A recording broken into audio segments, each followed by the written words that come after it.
Salut tout le monde, c'est Hugo. Aujourd'hui on va faire un petit récapitulatif de quel iPhone acheter en 2023 si jamais vous avez envie d'acheter un nouveau smartphone.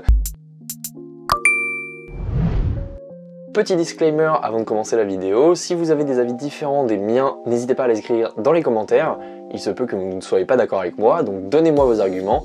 On en discutera dans les commentaires. Et aujourd'hui, on va parler des iPhones. Donc, premièrement, on va faire l'inventaire de ce qui peut être acheté en neuf sur l'Apple Store. Et on va voir un petit peu quelles alternatives on peut trouver par rapport à ceux qu'on peut acheter en neuf dans les magasins. Donc, premièrement, on peut acheter forcément la line-up des 14 avec les 14 et 14 Pro et leur version Max qui va avec. Vous pouvez encore acheter l'iPhone 13 et l'iPhone 13 mini. Mais par contre, vous ne pouvez plus acheter le 13 Pro. Ensuite, vous avez l'iPhone SE, l'entrée de gamme de chez Apple. Et enfin, vous avez l'iPhone 12, mais pas la version mini et pas la version pro. Donc si vous me suivez depuis assez longtemps sur la chaîne, vous avez dû voir qu'il y a beaucoup de tests qui sont passés sur cette chaîne-là. Quelle que soit la version que je prends, j'ai toujours une update par rapport à l'iPhone d'au-dessus. Et donc voici nos opportunités actuelles concernant les smartphones que l'on peut prendre en alternative à tous ces smartphones-là. Par exemple, au lieu de prendre un iPhone 14 simple, le 13 Pro sera vraiment utile si jamais vous voulez avoir de nombreuses fonctionnalités pour moins cher qu'un iPhone 14. Vous avez pu voir passer sur la chaîne un comparatif entre le 14 et le 13 Pro et vous avez vu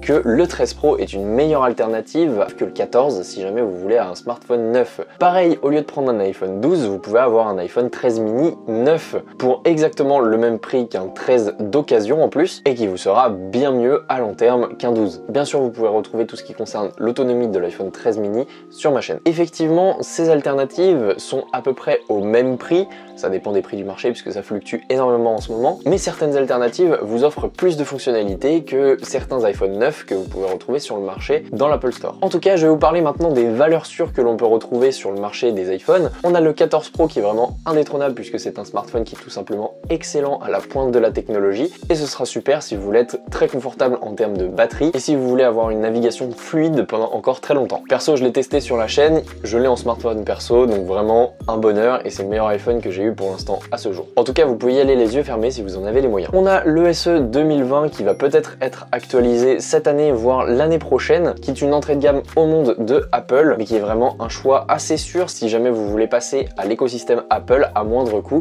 C'est vraiment une valeur sûre et ça tient bien la route. Effectivement, ce sera à surveiller après la publication de cette vidéo, étant donné que je ne travaille pas chez Apple, mais il y a des rumeurs qui courent que un iPhone SE 4e génération pourrait sortir justement courant de cette année pour remplacer l'iPhone SE 3e génération. Bon, comparé à ce SE 3e génération, on a en face un iPhone 12 qui aura un petit peu plus de fonctionnalités que ce que propose l'iPhone SE 3e génération. Par contre, ne prenez pas le 12 mini parce qu'au niveau de la batterie, vous ne tiendrez pas la journée. C'est vraiment pas le bon bail de prendre un iPhone 12 mini aujourd'hui. Bref, en gros, si je dois vous conseiller une line-up pour tous les budgets, je mettrai l'iPhone 14 Pro tout en haut parce que c'est vraiment la crème de la crème. Ensuite, je mettrai le 13 Pro si vous n'avez pas forcément besoin de toutes les nouveautés du 14 Pro et vous aurez d'excellentes photos quoi qu'il arrive et des performances qui sont très correctes. Ensuite, le 13 mini tout simplement pour son format. Effectivement, il y a beaucoup de gens qui aiment les petits téléphones et aujourd'hui on a d'énormes téléphones.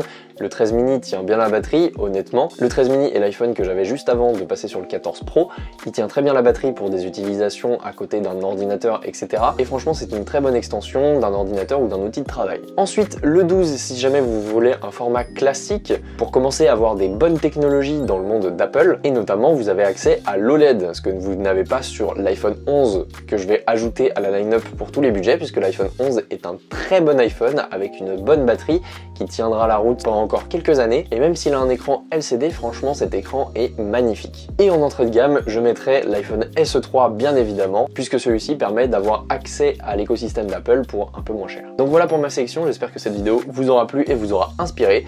On se retrouve pour de prochaines, n'hésitez pas à me suivre sur les réseaux sociaux. Salut tout le monde!